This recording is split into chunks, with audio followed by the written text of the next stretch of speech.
ডান হাত উপরে, হ্যাঁ আপনি সোজা করে ধরেন, এবার সোজা করে, হ্যাঁ শক্ত করে আহেন, ছাড়েন আস্তে আস্তে ছাড়েন,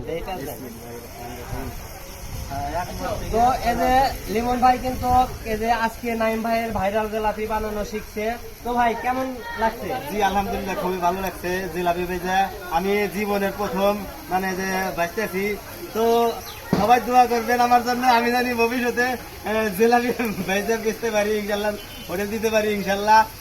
আচ্ছা ভাই, এই যে একটা এই আপনি ডায়লগ দিয়েছিলেন যে জিলাপি কিসের মতো পেঁয়াজ? ও মানে মেয়ে মানুষের মতো পেঁয়াজ, জিলাপির পেঁয়াজ আছে মেয়ে মানুষের মতো পেঁয়াজ। তো হইলো মানে কোনেরও মানে এই প্রথম জিলাপি বেচলাম নাইম ভাইয়ের দোকানে। যা নাইম ভাই হলো মানে জিলাপি বাজার জন্য বিখ্যাত, উনি বাইরে হয়েছিল জিলাপি বাজে। তো সব এও বাজে, মানে নাইম ভাইও বাজে জিলাপি, আবার আর একজনকে শিখায়। তো আমি আমিও আল্লাহ শিখলাম, মানে দ্বিতীয়বার দিলে মানে আল্লাহ ভালো হবো। তো প্রিয় গাইস, সবাই দোয়া করবেন। তো ভাই যাই হোক, আপনি প্রথমবার যে পাইছেন একবার মনে হইতেছে আমার তো সুন্দর, অনেক সুন্দর। ঠিক আছে, ভালো থাকবেন, সুস্থ থাকবেন, ধন্যবাদ। ওকে, ধন্যবাদ।